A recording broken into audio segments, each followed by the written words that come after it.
Uh-oh, that's a misfire.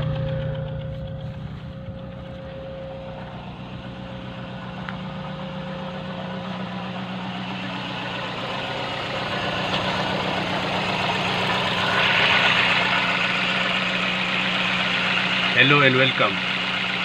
When you see the engine shaking and the intermittent running from the exhaust, that means there is a skid fire. That means there is a misfire. One of your plugs is not working. So here is how to locate the plug that is not working and probably replace it.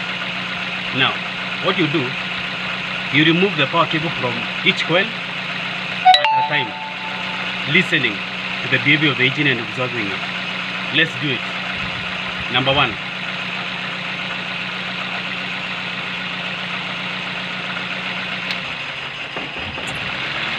Number one is working. Number two. Number two is working. Number three. Number three is not working. Nothing.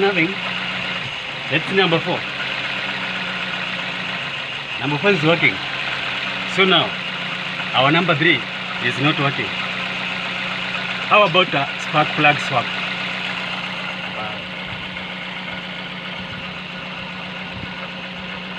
Bingo. A new spark plug. Now, it's working now.